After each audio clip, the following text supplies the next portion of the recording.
know that you're in a season where like you feel so alone, bro. You feel isolated, bro. You just feel like you don't fit in. You always feel like out of place no matter where you're at, no matter who you're around. You just always feel so off. It just feels so off putting. It just feels so like you're the sore thumb out of the group. And the reason that is, bro, and the reason why you find yourself alone a lot of the times is because God isolates his chosen ones. And there's a purpose behind it. There's a reasoning behind it. This world is full of darkness, bro. The majority of people that you know, the majority of people that you used to deal with, be friends with, have relationships with, whatever the case may be, even if it's siblings, even if it's a parent, whoever it may be, once you are now brought, and it talks about this in Ephesians, once you are now turned to light, that light has no choice but to manifest the things of darkness. That light is going to always expose darkness. The light that you carry within you, it bothers other people's demons, bro. And you have to understand that when you first get into this walk, you're not mature, bro. You're not fit for a lot of the things that are going to come your way, bro. You're not strong enough to be able to endure spiritual attacks. You're not strong enough to be able to be around those people. And actually, in Ephesians, it calls us to not be around those people. In Ephesians chapter 5, it very specifically speaks on not not being partakers with the people of darkness because the wrath of God is going to be, put upon them. And not only just that, it also um talks about finding out what is acceptable to the Lord, bro. Hanging around those that are spiritually dead is unacceptable to the Lord because all that's doing is hindering your walk. All that's doing is dimming your light.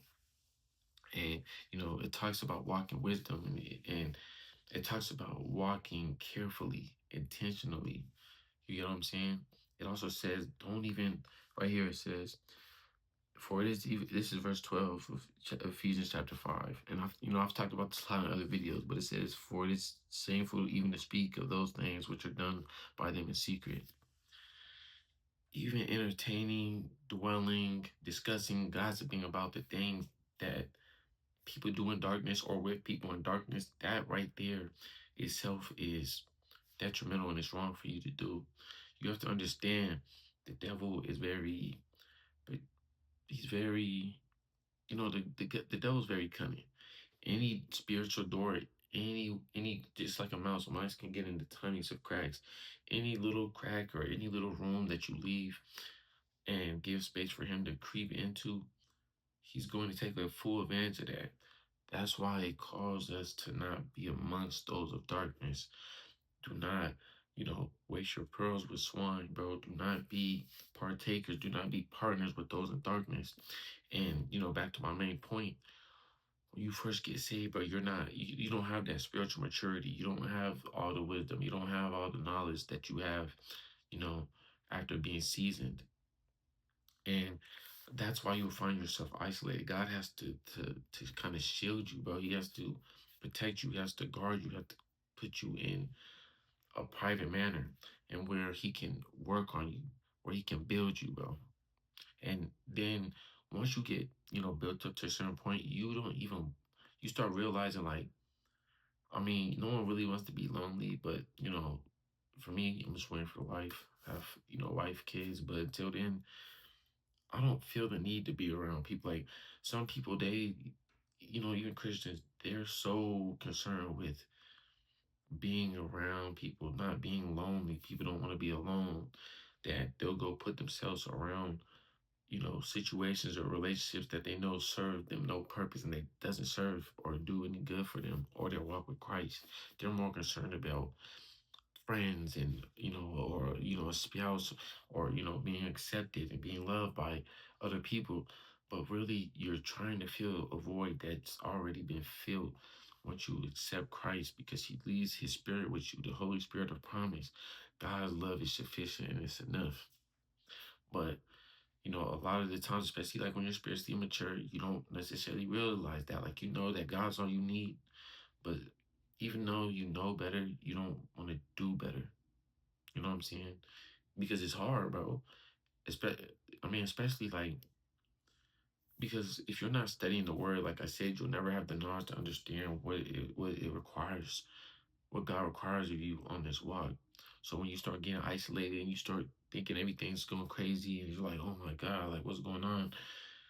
A lot of people they also turn back to the world. It talks about that. I forget which part of the Bible but it is. I think it's in Matthew or I don't remember Matthew, Romans, somewhere in the New Testament, but it talks about, when those seeds get planted and how some of those seeds, it might have even have been planted on, decent soil, but then something came and choked that seed up, bro. It dried that seed up. A lot of the times the seeds planted, people know that they should do better. They know that God's calling them to walk in a certain way, but they get so caught up with the things of this world that they return and that seed isn't able to plant and grow fruit. But that's why God has to isolate his chosen ones, bro, because a lot of the times you're not mature enough. You're not ready for what's to come. You're not ready for, the snares and the traps of the devil yet. You're not ready yet. You don't know how to you don't know how to maneuver through things yet. You get what I'm saying? So during this time, this is when you're isolated. But at the same time, when you're alone and you don't have those friendships, you don't have that relationship, now you have no distraction for real. And even like some of you might be in a relationship, you know what I'm saying, might be have a special might have kids, whatever it may be, but God will cut you off from certain things. And now he has your undivided attention and you have his undivided attention as well. So during that isolation, you have to look at it as preparation, bro. It's not fun. It's not something that's easy to go through because like who wouldn't want to, be in the mix and like even for me, I'm not really a big in the mix type of guy, but I don't like necessarily being in isolation, but you have to have there's a purpose for it. The isolation is really preparation. It's also really protection for the ones that God loves, bro. Like it talks about the days are evil. The days are getting worse and worse and worse. And like I said in Ephesians is a very good book to read. It talks about what our duty, what our responsibility, what our purpose is, and how we should walk of that purpose.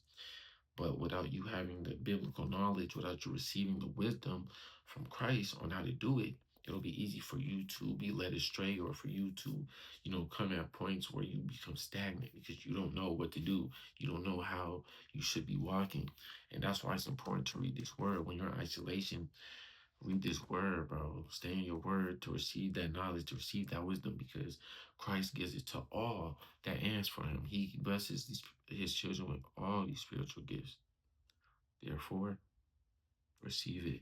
But you have to go and put the work in yourself because that's how you mature. You know what I'm saying? You're supposed to mature, not just stay the same. So go ahead and stay in the word, stay in prayer. You know what I'm saying? Fellowship.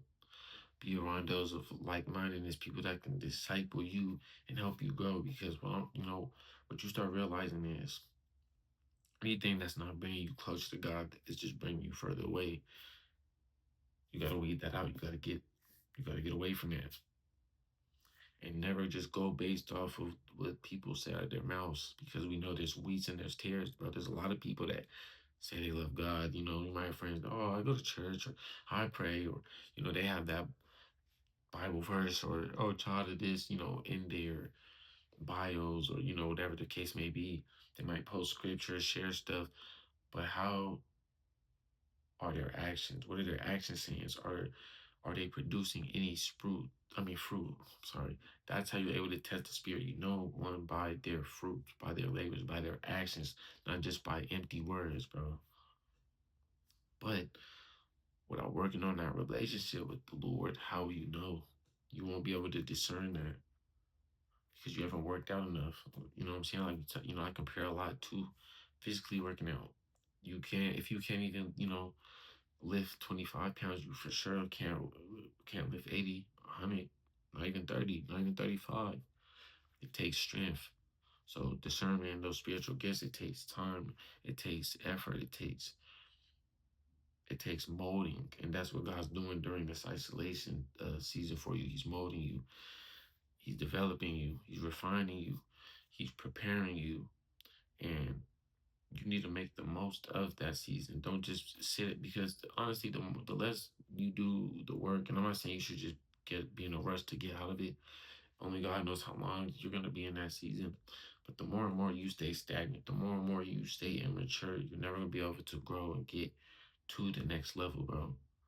And that's not where you want to be. You don't want to be stuck anywhere in life, especially not stuck spiritually, bro. Not and you yourself not producing any good fruits, bro. So just remember, this isolation you're in, make the most of it. Use this as the time to build your relationship and strengthen your relationship with Christ. You know what I'm saying? So I'm gonna leave y'all with that. God bless you all. Like, comment, share, subscribe. If you haven't already, see y'all in the next video, man.